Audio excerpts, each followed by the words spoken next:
சோமாசு தான் செய்ய போகிறோம் இப்போது. அதுக்கு வந்துட்டு ஃபஸ்ட்டு நம்ம ஒரு பூரணம் ரெடி பண்ணணும். நான் ஒரு தேங்காயை திருவி எடுத்துருக்கிறேன். இதை நல்லா வெறும் வாணலில் பொன் வறுவலாக வறுத்து எடுத்துக்கணும். இதை வறுத்துட்டு பார்க்கலாம். இது கொஞ்சம் வதங்கியிருக்கு. இன்னும் நல்லா அப்படியே கலர் மாறணும். தேங்காய் இப்படி கையில் தொட்டால் ஒட்டக்கூடாது, அப்படியே பொல பொலன்னு வரணும். அது மாதிரி நல்லா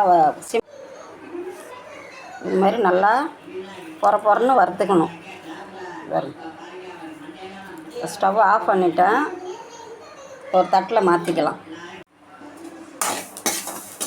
2 ஸ்பூனு எள்ளு வறுத்துக்கலாம்.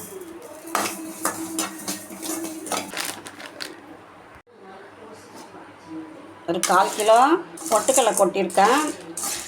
ஒரு தேங்காய்க்கு 1/4 கிலோ பொட்டுக்கடலை கரெக்டாக இருக்கும். இதையும் நல்லா கொஞ்சம் வறுத்து எடுத்துக்கலாம். இது கொஞ்சம் வறுத்து தான் இருந்தாலும் இன்னும் நம்ம வறுத்து போடும்போது நல்லா வாசனை ரொம்ப நல்லாயிருக்கும். இது கூட ஒரு 3 ஏலக்காய்.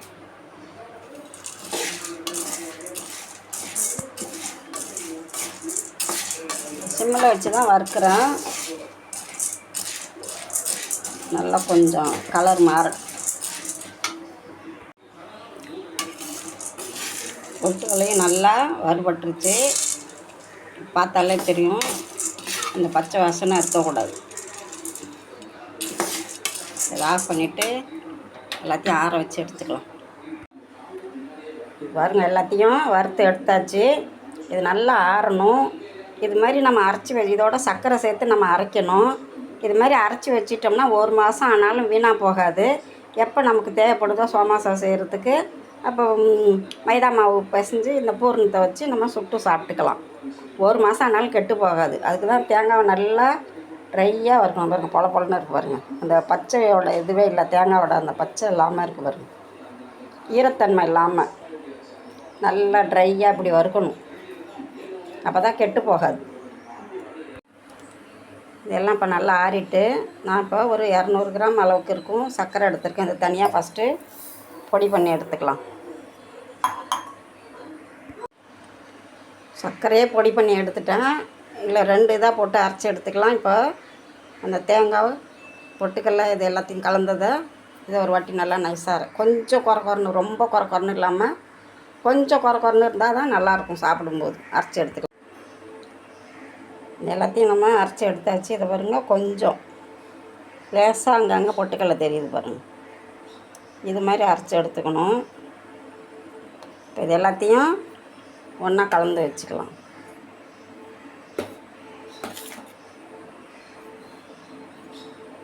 உங்களுக்கு இனிப்பு பாருங்கள், பத்தலைன்னா இன்னும் கொஞ்சம் சர்க்கரை போட்டு கலந்து அரைச்சி இதில் கலந்துக்கலாம். கொஞ்சம் மைல்டு இனிப்பாக இருந்தால் தான் நல்லாயிருக்கும். இது அப்படியே நம்ம ஒரு டப்பாவில் போட்டு எடுத்து வச்சுக்கலாம். சோமாசா செய்யும்போது எடுத்து யூஸ் பண்ணிக்க வேண்டியதுதான். அப்படியே வாசனை கமன்னு இருக்கும். அப்படியே இது அரைச்சோன்னையே வாசனையாக இருக்கும். இது அப்படியே நல்லா கலந்துட்டு எடுத்து வச்சிடலாம்.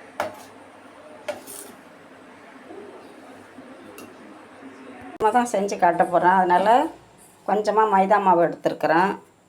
இதுக்கு தேவையான உப்பு போட்டுக்கலாம். கொஞ்சமாக உப்பு போட்டு கொஞ்சம் கொஞ்சமாக தண்ணி ஊற்றி பிசைஞ்சு எடுத்துக்கலாம்.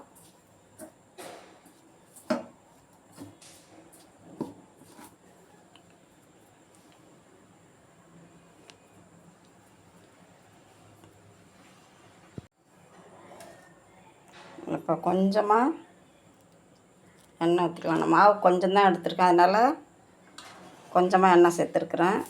இது நல்லா பிசைஞ்சிட்டு பார்க்கலாம்.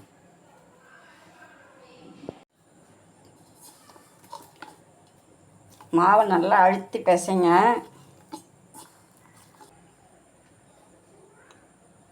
கொஞ்சம் மைதா மாவு போட்டு எவ்வளோ மெல்லிசாக தேய்க்க முடியுமோ அவ்வளோ மெல்லிசாக தேய்க்கணும். அப்போ தான் இதை சாப்பிட்றப்போ நல்லா சாஃப்டாக நல்லாயிருக்கும்.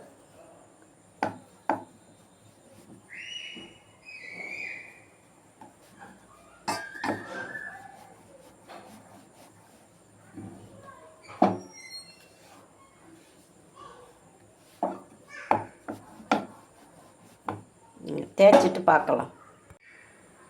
இதுமாரி நல்லா மெல்லிசாக தேய்ச்சிக்கணும். மாவில் இடையில ஓட்டை இருக்கக்கூடாது. இதில் ஓட்டை இருந்தால் எல்லாம் எண்ணெயில் பிரிஞ்சு கொட்டிடும். எண்ணெய் சீக்கிரம் வீணாக போயிடும். கொட்டிட்டு நம்ம ரெடி பண்ணி வச்ச அந்த பூரணம் அதை இப்போ நடுவில் வச்சுக்கலாம்.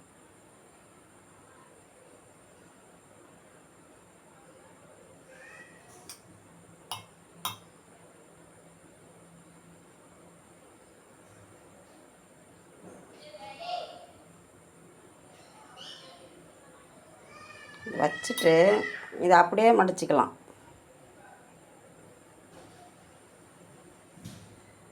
மடித்து இப்படி வரலால நல்லா தேய்க்கும் போது ஓரத்துலேயும் நல்லா மெல்லிசாக தேய்ச்சிக்கிங்க. அப்போ தான் ஓரத்துலேயும் நல்லா சாஃப்டாக இருக்கும். இது அப்படியே வேணாலும் போட்டுடலாம். இல்லை ஏதாவது டிசைன் வேணும் அப்படின்னா நான் பேனா வச்சுருக்கேன் பாருங்க. இந்த பேனாவால்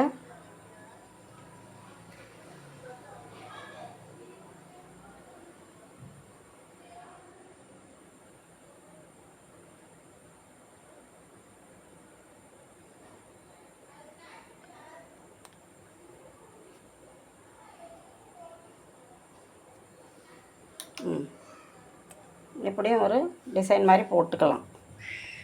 இது அப்படியே எல்லாத்தையும் போட்டு ஒரே டைமில் எல்லாத்தையும் தேய்ச்சி எடுத்து வச்சுட்டு எண்ணெயில் வந்து சீக்கிரம் போட்டு எடுத்துடலாம். அதனால் எல்லாத்தையும் தேய்ச்சி எடுத்துட்டு அதுக்கப்புறம் எண்ணெய் அடுப்பில் வைங்க. இது நம்ம எல்லாத்தையும் தேய்ச்சிட்டு பார்க்கலாம்.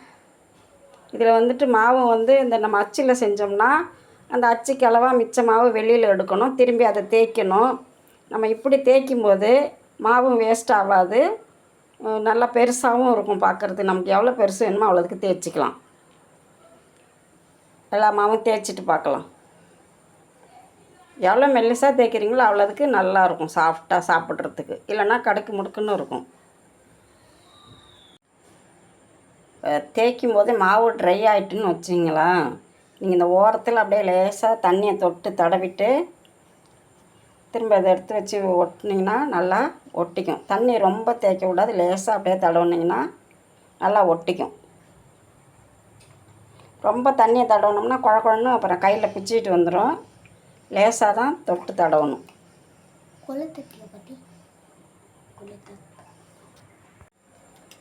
இப்போ நீங்கள் இன்னொரு டிசைன் மாதிரி வேணும்னா கூட ஸ்போர்க்கை வச்சுட்டு இப்படி கொஞ்சம் அழுத்தி அழுத்தி எடுக்கலாம். இது கொஞ்சம் நல்லா பட்டை பட்டையாக விழுவும். அந்த அச்சில் வச்சு எடுக்கிற மாதிரியே இருக்கும்.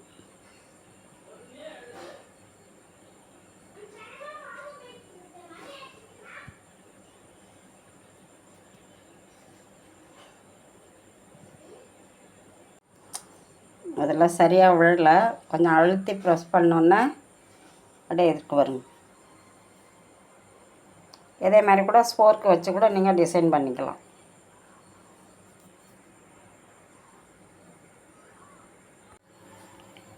நம்ம எண்ணெய் ஊற்றி அடுப்பில் வச்சுருக்குறோம். எண்ணெய் வந்துட்டு சூடானா அடுப்பை கொஞ்சம் கம்மி பண்ணி வச்சுக்கிங்க. இது சீக்கிரம் ஆனால் வெந்துடும். மெல்லிசாக போட்டிருக்கோமா, அதனால் சீக்கிரம் வெந்துடும்.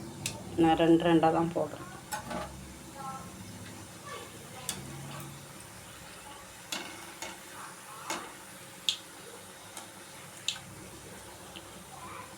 ஒரு பக்கம் வந்தோன்னா திருப்பி போட்டு எடுத்துட வேண்டியதான். அது எப்படி உப்பே வருது பாருங்க. ஜாக்கிரதையாக இது பண்ணணும். இது மெல்லிசாக இருக்கிறதுனால வச்சு அழுத்தி ஓட்டை விழுந்துடும். இது வெந்துட்டு இதை எடுத்துடலாம்.